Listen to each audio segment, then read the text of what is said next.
Hi guys, I'm Tish. Welcome to GNK Birdsell. Guys, எனக்கு என்ன video போகிறோம் பார்த்தீங்கன்னா ரீசெண்டாக பார்த்தீங்கன்னா நம்ம சோக்ரஸ் பஜ்ஜிஸ் ப்ரீடிங் பண்ணிகிட்ருக்கோம். அது எல்லாத்துக்குமே தெரியும்னு நினைக்கிறேன். அந்த வீடியோ டிஸ்கிரிப்ஷனில் நான் கொடுக்குறேன், லிங்க் கொடுக்குறேன், போய் பாருங்கள். அந்த வீடியோவில் நான் என்ன சொல்லியிருப்பேன்னா, ஒரு 4 முட்டை இருக்குது, பட் டேஸ் ஆயிடுச்சு அப்படின்னு நினைக்கிறேன் அப்படின்னு சொல்லி அந்த வீடியோ நான் முடிச்சிருப்பேன்.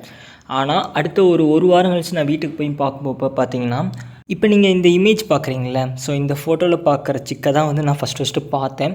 கிட்டத்தட்ட இந்த சிக்கே ஒரு 10 நாள் சிக்கு இருக்கும், அவ்வளோ பெருசாக தான் இருந்துச்சு. அப்போ எனக்கு ரொம்ப ஆச்சரியமாக இருந்துச்சு. ஏன்னா அந்த எக்கு பார்க்கும்போது ஹேட்ச் ஆகாதோ அப்படின்னு நினச்சி நான் விட்டுட்டு போனது. பட் நான் திரும்ப ஊருக்கு போய் பார்க்கும்போது இவ்வளோ பெரிய சிக்காக தான் நான் ஃபஸ்ட்டு பார்த்தேன். அடுத்த ஒரு 10-15 நாள் கழித்து பார்த்தீங்கன்னா இப்போ நீங்கள் பார்க்குற ஒரு வீடியோ கிளிப் இருக்குல்ல, இந்த சிக்கு மாதிரியே நான் பார்த்தேன். கலர் வைஸ் ரொம்ப சூப்பராகவே இருந்துச்சு. நல்லா olive green colour. But olive green இன்னும் ரொம்ப திக்காக இருக்கும். இது இப்போ சிக்கு தானே, அது இன்னும் நாளாக கண்டிப்பாக கலர் கொடுக்கும். இந்த பேருக்கு இதுதான் ஃபஸ்ட்டு கிளச்சு. ஃபஸ்ட்டு கிளச்சுனாலே எல்லாத்துக்கும் ஒரு பிம்பம் இருக்கிற மாதிரி தான். ஃபஸ்ட் கிளச்சுனாலே எக் ஹேட்ச் ஆகாது அப்படின்னு. ஏன்னா இது எனக்கு ஃபஸ்ட்டு நடந்தது. நான் எப்போ சொல்கிறேன்னா, ஒரு 10 வருஷத்துக்கு முன்னாடி வளர்த்தம்போது சொல்கிறேன். அதுக்கப்புறந்தே எனக்கு அந்த மாதிரி தோண ஆரம்பிச்சிருச்சு. பட் இதை நிறையா டைம் பேர் ஜெயிச்சிருக்கு. ஃபஸ்ட்டு கிளச்செலாம் சிக்கு எனக்கு பறிச்சிருக்கு, பறிக்காமலும் இப்போ வரைக்கும் நடந்துட்டு தான் இருக்குது. அதனால் நானும் இந்த சோக்ரஸ் அப்படி தான் இருக்குன்னு நினச்சிட்டு நானும் அமைதியாக விட்டுட்டேன்.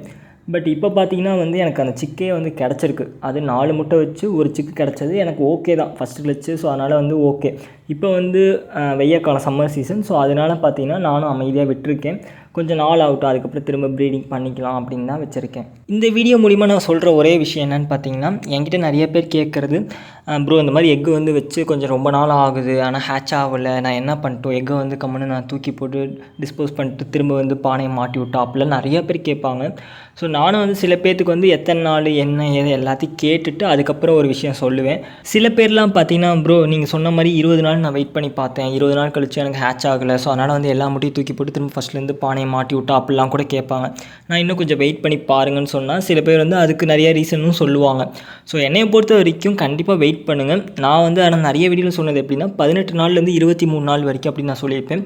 முடிஞ்சால் இன்னும் 2 நாள் சேர்த்து கூட வெயிட் பண்ண முடிஞ்சால் வெயிட் பண்ணுங்கள். ஏன்னா ஏதோ ஒரு சிக்காச்சும் ஹேட்ச் ஆகுதான்னு கொஞ்சம் வெயிட் பண்ணி பாருங்கள். மேபி சில பேர்ட்லாம் பார்த்தீங்கன்னா அதுவே ஃபுல்லாக க்ளீன் பண்ணி தூக்கி போட்டு திரும்ப ஃபஸ்ட்லேருந்தெல்லாம் வைக்கும்.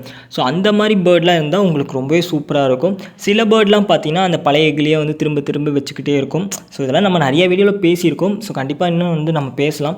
கேஸ் இந்த வீடியோ இதோட ஸ்டாப் பண்ணிடலாம். சின்ன ஒரு வீடியோ தான். நெக்ஸ்ட் நம்ம 6 பார்ட்டிஷன் கேஜ் நான் அப்டேட் பண்ணுறேன். கேஸ் இந்த வீடியோ இதோட ஸ்டாப் பண்ணிடலாம். வீடியோ பிடிச்சிருக்குன்னு நினைக்கிறேன். கண்டிப்பாக பிடிச்சிருந்துச்சுன்னா லைக் பண்ணுங்கள், பிடிக்க டிஸ்லைக் பண்ணுங்கள், யூஸ் தான் சப்ஸ்கிரைப் பண்ணுங்கள். தேங்க்யூ ஃபார் வாட்சிங்.